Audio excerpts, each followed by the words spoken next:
What does it mean to be a conservative? And what does it mean to do conservatism? Now, conservatism isn't just a rigid ideology or a 100-page manifesto that you can read. Conservatism is grounded in a land, in a people, in a history, and their way of life. It's a way of doing things. Indeed, one can hear "that's conservative" applied to approaches on just about every subject matter, from politics to culture to architecture, art, religion, fashion, even to beauty. It's about conserving what works. It's about learning from our history, and ultimately, conservatism is practical, and it's about doing what works.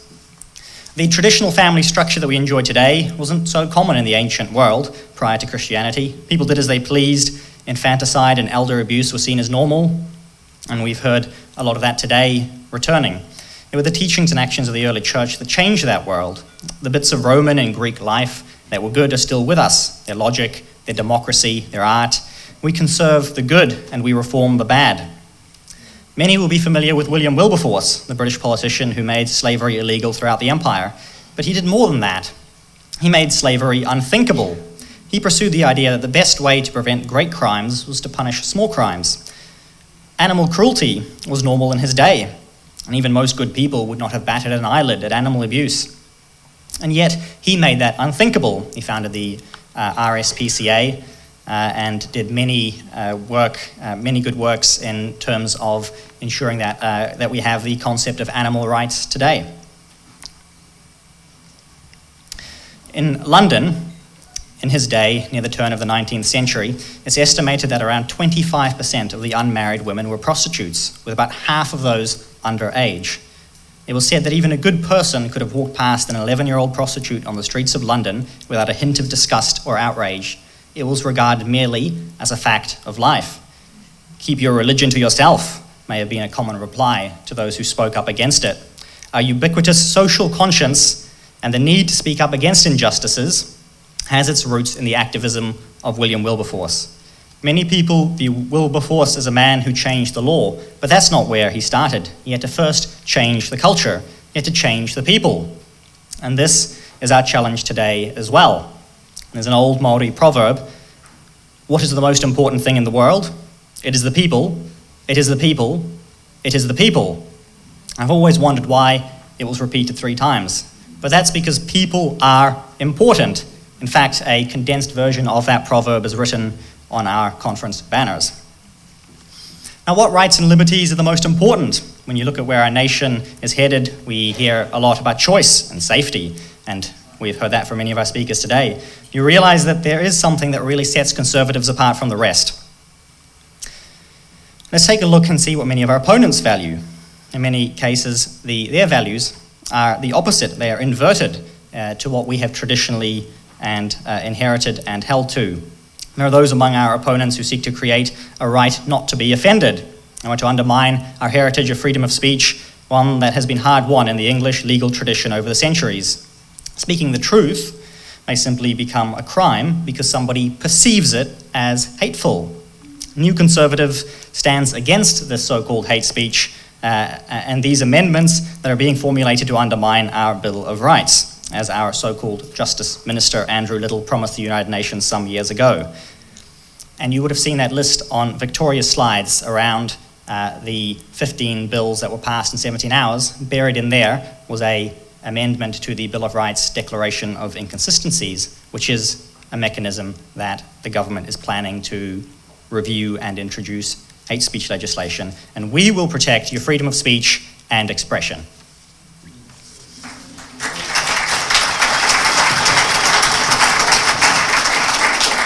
A social conscience requires you to be able to speak up, to offend those who behave improperly. And so when freedom of speech dies, you can be sure that everything else will die with it.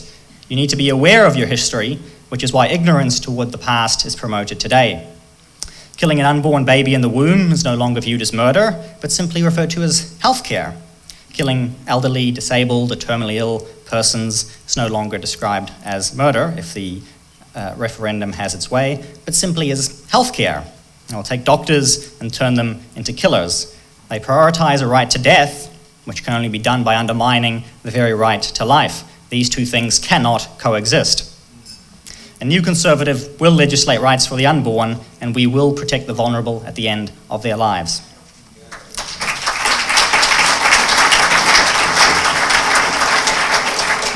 Taking hormone blockers or gender reassignment surgery is now no longer viewed as mutilation, but simply as healthcare. You can start to see a pattern here. They teach gender confusion to children, and those who do not conform are cancelled and hunted down. New Conservative holds to the truth that there are two genders, and we will remove this ideology from schools, and we will stop the taxpayer funding for these surgeries and hormone blockers that mutilate the body. We hear much about the right to use recreational drugs, and those should be accepted as a fact of everyday life. Some of these people may have a point, right? After all, are we not for personal responsibility?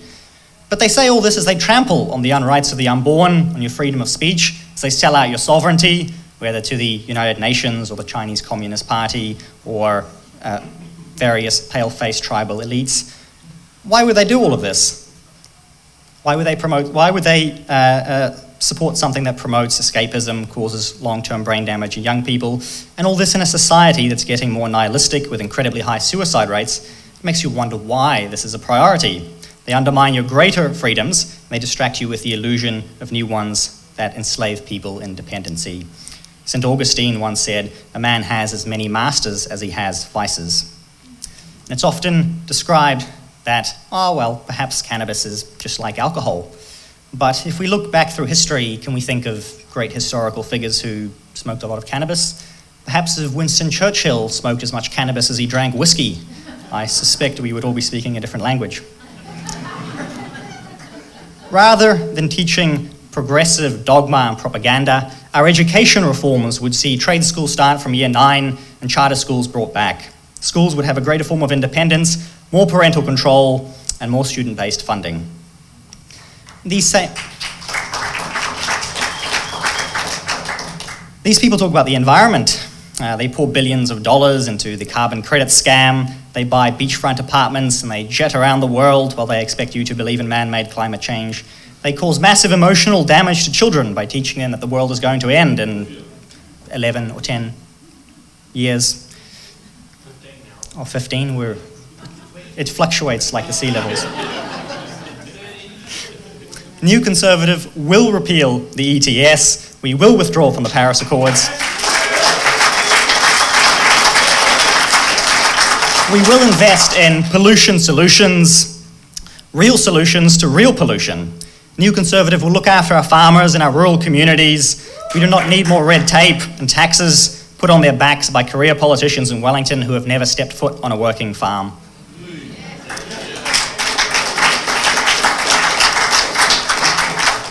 Our tax policies will let you keep more of your own money. Yes. Businesses don't need more debt. They need customers with more money. And who better to spend your money than you? These businesses, they need less red tape, and they need greater freedom to simply go about and be productive.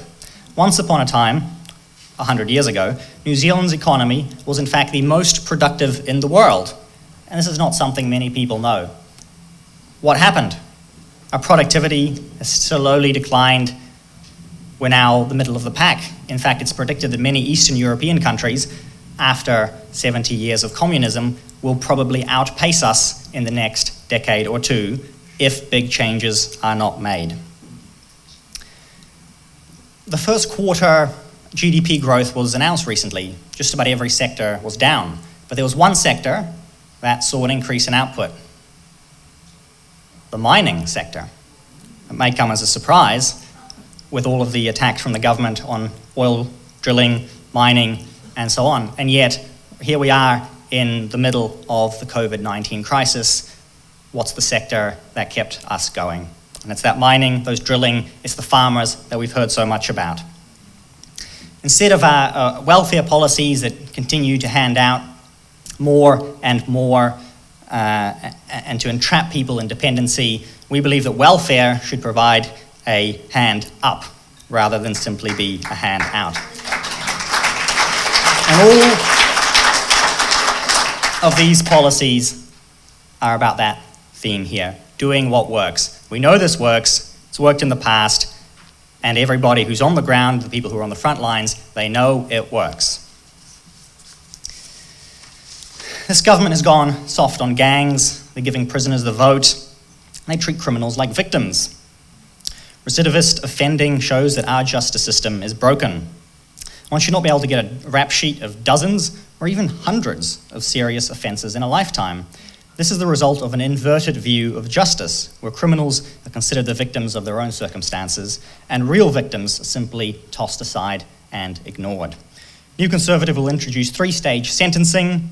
This will introduce work in prison, education in prison, and then work in the community. And all 3 of these stages must be completed in order to ensure that proper rehabilitation becomes the norm. We've also witnessed a greater politicisation of the police force. New Conservative supports the police, we support police autonomy, and we want them to be able to go and focus on their real job, which is criminal activity. Sorry. They should be focusing on their real job, which of course is hunting down criminals and bringing them to justice. And I realize that first wording may have sounded a little bit odd, and that's why there was a very awkward silence. I'm sorry for that. There are those who seek to divide us, to undo the unity between the people in New Zealand. To them, we're no longer one people. We're simply special interest groups who can be divided and conquered. A New Conservative will bring an end to the Waitangi Tribunal, which has done good work, but like any tribunal, it cannot be a permanent fixture of society aimed at litigating the past over and over again. We will assure that all laws apply equally to New Zealanders, regardless of ancestry. Thank you. And many of our opponents, red and blue, have created a world with no objectivity, where evil goes unpunished and where good is not rewarded, an inverted world. And then they look at the chaos and the immorality and the inequality and the crime, and they wonder what happened. But we have the answers, we know the solutions. We're the ones who are talking about building families and communities and strengthening the nation using history as a guide. New Conservative will do what works.